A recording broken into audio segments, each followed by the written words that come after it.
हमने आपको हाथ नहीं छोड़ा। मेरे पास ऑप्शन था 2020 में जब सरकार बन रहा था, उस समय माननीय लालू प्रसाद यादव जी का अभी हमारे पास संवाद आया कि आप डिप्टी सीएम बन जाइए, तो मान दिए हैं। लेकिन मुझे पूरा भरोसा है कि अगर नीतीश कुमार जी अगर प्रधानमंत्री बन जाएंगे तो इससे ज्यादा हमें सम्मान मिलेगा। 2024 और 25 का चुनाव के लिए हम लोग गठबंधन करेंगे। मैंने कभी किसी गठबंधन के साथ गलत नहीं किया, लोगों ने हमारे साथ गलत किया। चाहे वो आपको 18 में आपकी पार्टी बनी है ना, 22 में आप कितना बार गठबंधन बदल चुके? हमने नहीं बदला। आप पहले हमने एनडीए में, हमने एनडीए, हमने कभी नहीं गठबंधन बदला।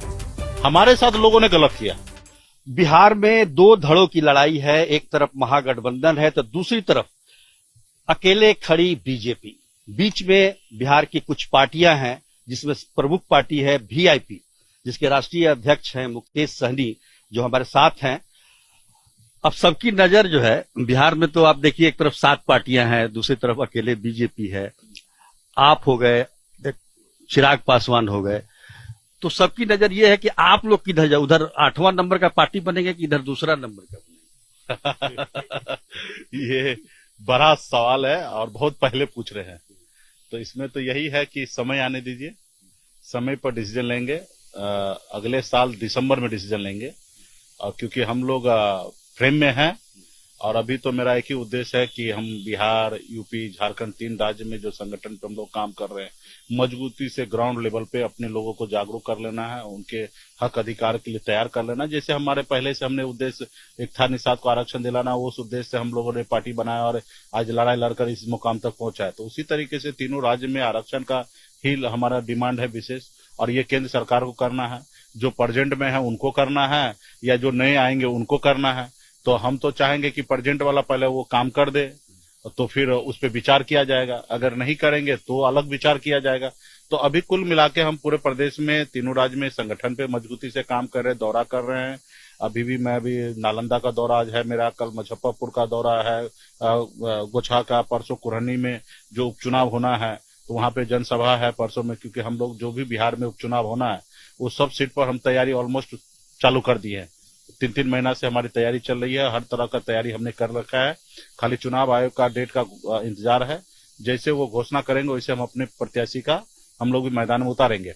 देखिए, मतलब यही इसी पर हम सवाल कर रहे हैं कि गठबंधन की एक राजनीति होती है ना, तो आप, जैसे कि मैंने पहले कहा कि आप लोग न उधर है न इधर है, तो तीनों जो उपचुनाव होने वाले हैं संभावित बिहार में, गोपालगंज हो गया, कुढ़नी हो गया और एक मोकामा, तो क्या तीनों जगह आपकी पार्टी चुनाव लड़ेगी? हाँ, अभी तो हम तीनों जगह तैयारी पे है और 4 जगह और होने वाला है। कहाँ वो मत पूछिए, लेकिन 4 जगह होने वाला है। किस आधार पर कर रहे हैं? वहां भी फैसला आने वाला है? हाँ, वहां पे भी फैसला आना है। 3 जगह ऐसा है कि फैसला आना है। 2 जगह तो जजमेंट पे चला गया है केस, कि कभी भी फैसला हो जाएगा।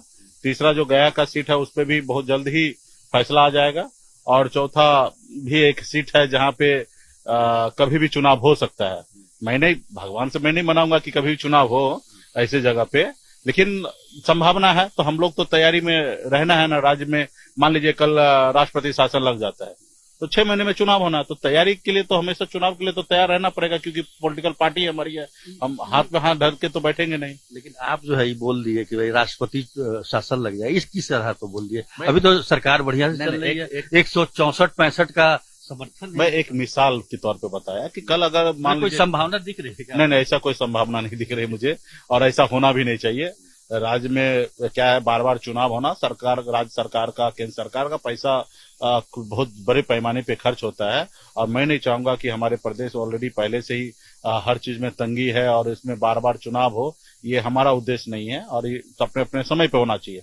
रहा कि कहीं पे इमरजेंसी में जैसे किसी पे केस है, उसके कारण उनका सदस्यता जा रहा है, या किसी का देहांत होने के बाद सदस्यता जा रहा है, तो एक चुनाव आयोग का प्रक्रिया है, 6 महीने में चुनाव होना, तो ये सामान्य है और ये होते रहेगा। लेकिन जो चुनाव है वो हम चाहेंगे कि 5 साल में ही हो, बार बार चुनाव ना हो। अच्छा, मुकेश जी, आप तो रहे एनडीए की सरकार में, मंत्री रहे आप, अभी महागठबंधन की सरकार है पिछले 1 महीने से। 1 महीने का ये जो कार्यकाल रहा महागठबंधन का और एनडीए का पहले का जो शासन जिसमें आप थे, दोनों में क्या अंतर पाते हैं?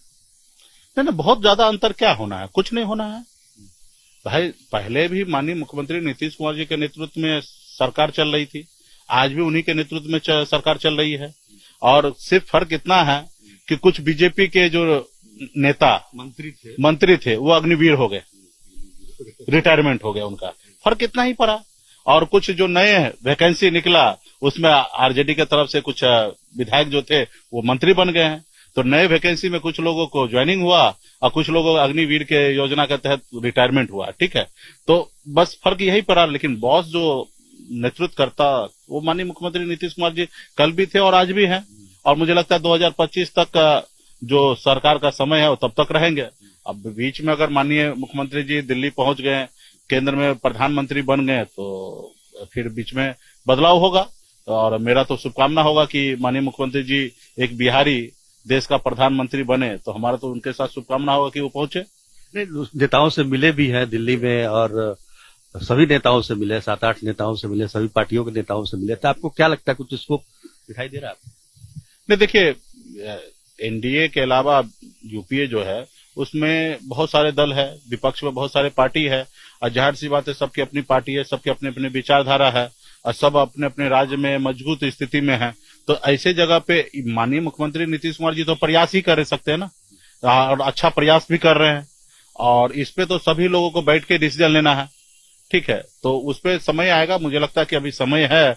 और मुख्यमंत्री जी अगर लगे इस काम में, और मैं देख रहा हूँ कि अच्छा रिस्पांस भी है। जैसे अभी गए तो केजरीवाल साहब मिले, अखिलेश जी मिले। प्रधानमंत्री का उम्मीदवार बन सकता है, बन सकते हैं, मतलब, लेकिन ये हमारे बोलने से नहीं होगा।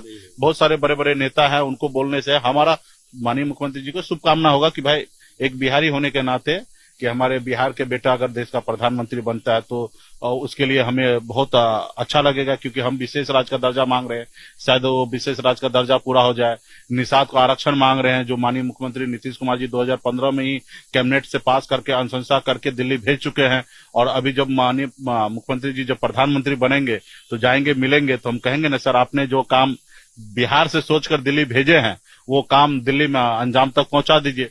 तो मुझे लगता है कि ये सब हमारे लोगों के लिए ज्यादा अच्छा रहेगा। और क्या है कि मुख्यमंत्री जी के हाथ के नीचे मैं काम किया हूं, और वो प्रधानमंत्री बन जाएंगे तो अभी जाते हैं तो अभी भी एज ए प्रधानमंत्री जी का अच्छा हमारे ऊपर नजरिया रहा है। जब भी मुलाकात किए हैं, अच्छा सम्मान दिए हैं। लेकिन मुझे पूरा भरोसा है कि अगर नीतीश कुमार जी अगर प्रधानमंत्री बन जाएंगे तो इससे ज्यादा हमें सम्मान मिलेगा, क्योंकि हम लोग बैठ के बात कर सकते हैं। तो हम तो शुभकामना देंगे। लेकिन आपकी बातचीत से लग रहा है मुकेश जी कि आप नीतीश जी से ज्यादा प्रभावित हैं, नीतीश कुमार से, और महागठबंधन की तरफ झुकाव आपका ज्यादा। आप कह रहे हैं कि अभी हमने डिसाइड नहीं किया। नहीं, अभी हमने डिसाइड नहीं किया। ये भी बात सच है कि 2024 और 25 का चुनाव के लिए हम लोग गठबंधन करेंगे। गठबंधन क्या होगा, किस रूप से होगा, वो समय पे जानकारी होगा। और 2024 का नहीं, 25 का भी साथ में हम गठबंधन करेंगे, एक साथ में। जिस गठबंधन में हम जाएंगे उस गठबंधन में 24 में हमें कितना लोकसभा सीट मिल रहा है हमारी पार्टी को, 25 में कितना विधानसभा सीट मिल रहा है और कहाँ मिल रहा है। ये नहीं कि अंतिम समय पे ये ले लीजिए, वो ले लीजिए, वो ले लीजिए, फिर बाद में आप परेशान कीजिएगा। जहां मेरे पास अपना पार्टी के लोग हैं, अपने पास प्रत्याशी है, वहीं पे हम सीट लेंगे और हम अपने कंडीशन पे काम करेंगे। अगर मेरा कंडीशन अगर फुलफिल ना हो तो हम अकेले भी चुनाव लड़ सकते हैं, ठीक है। 2 चुनाव का पैकेज होगा, 2 चुनाव का पैकेज होगा कि यहाँ पे हमको क्या दे रहे हैं हमारी पार्टी को और वहां पे कितना दे रहे हैं। क्योंकि भाई हमारे पास राज्य में हमने आपको चुनाव लड़कर हमने दिखाया ना, हमारे पास 18% वोट है और 30,000 वोट बहुत बड़ा मायने रखता है। और इतना वोट हमारे पास है तो फिर 30,000 केवल बोचहा में, सिर्फ केवल बोचहा में वोट आया। इससे पहले सिमरी बख्तियारपुर में 25,000 वोट आया, तो एक बड़ा वोट हमारे पास है। तो हम चाहेंगे कि, और फिर क्या बार बार गठबंधन बदलना, क्योंकि मैंने कभी किसी गठबंधन के साथ गलत नहीं किया, लोगों ने हमारे साथ गलत किया। चाहे वो 18 में आपकी पार्टी बनी है ना, 22 में आप कितना बार गठबंधन बदल चुके? हमने नहीं बदला। आप पहले हमने एनडीए में, हमने एनडीए, हमने कभी नहीं गठबंधन बदला। हमारे साथ लोगों ने गलत किया। 2020 में भी आप देखिए, वही तो नीतीश कुमार भी बोल रहे हैं।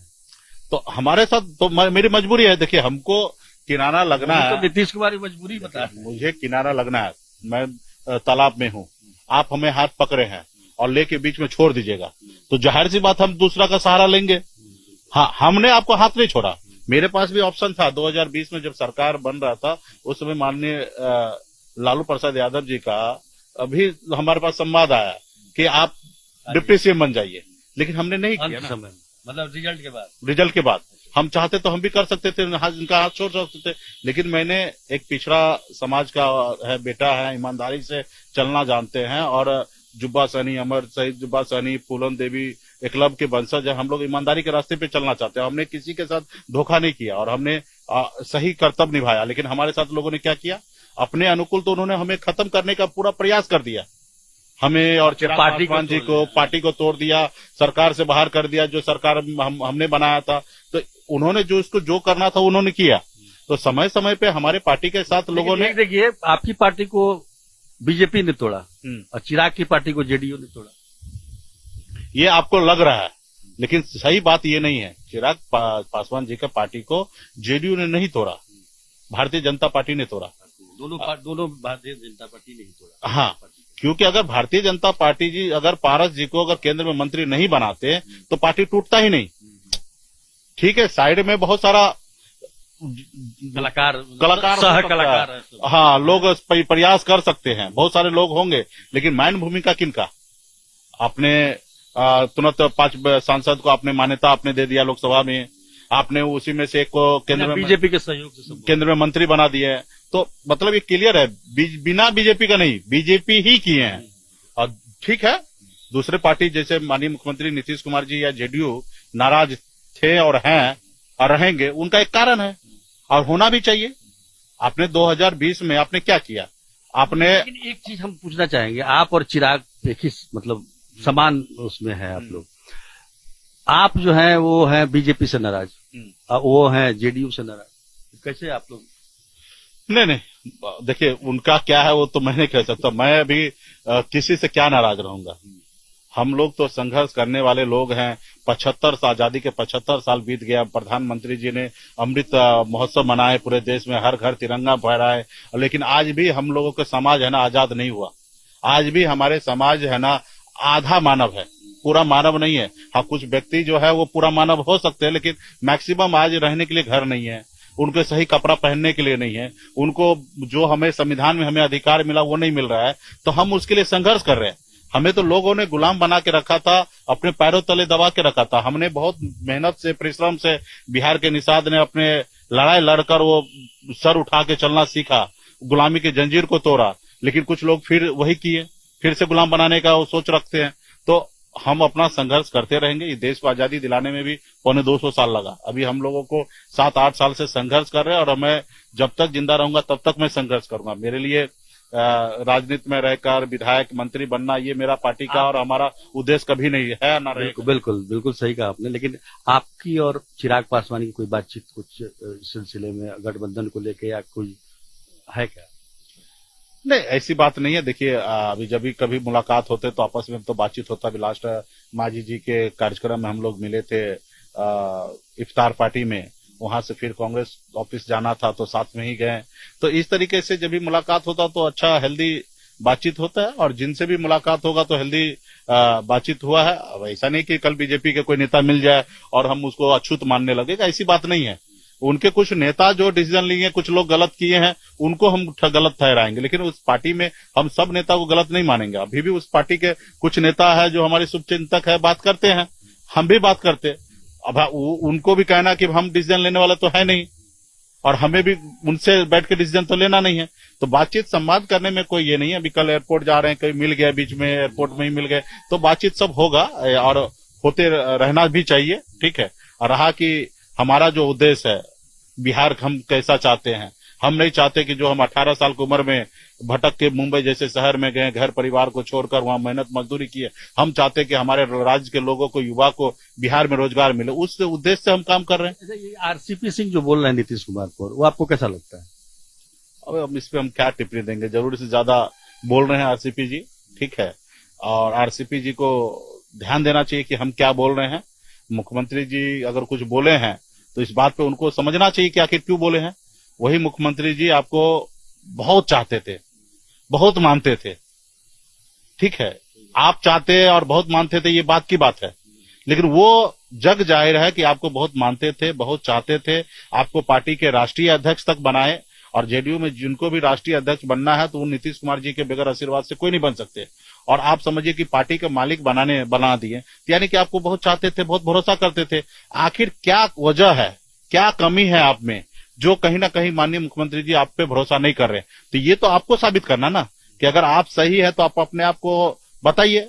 समय समय पे हनुमान जी ने भी सीना चीर के दिखाया कि राम और लक्ष्मण सीता हमारे सीने में है। आज हनुमान जी को भी दिखाना पड़ा, तो आप भी दिखाइए ना। सीता माता को भी अग्नि परीक्षा देना पड़ा, तो आपके उनसे खेत की मूल्य है। अगर माननीय मुख्यमंत्री जी को आपके ऊपर कुछ आशंका है या कुछ उनके मन में क्लियर डाउट आ गया, तो उसको आपको ये करना चाहिए। लेकिन इस तरीके से मतलब मुझे लगता है कि जो मैं उनके यूट्यूब पे अगर मैं सुन रहा हूं तो मैं देख रहा हूं कि ये उचित नहीं है। ठीक है, आज आपका उनका मन नहीं मिल रहा है तो आपस में अलग हो जाइए। ठीक है, इतना एग्रेसिव भी बोलना अच्छा नहीं है। आज हम भारतीय जनता पार्टी से हम दूर हैं, अलग हैं, लेकिन हम किसी को गलत तरीके से नहीं बोल रहे ना। ठीक है, चलिए मुकेश जी, आपने हमसे बातचीत की लिए इसके लिए बहुत बहुत धन्यवाद। बहुत बहुत धन्यवाद। तो ये थे मुकेश सहनी, वीआईपी के राष्ट्रीय अध्यक्ष, जो अभी पत्ते अपने नहीं खोल रहे हैं कि वो किधर जाएंगे, क्योंकि काफी इनके पास अच्छा चॉइस है और हॉट केक है ये। तो दोनों हाथ में लड्डू जैसा खुद बता रहे हैं, तो दोनों तरफ देख रहे हैं। अभी समय आने पर ये अपने पत्ते भी खोलेंगे।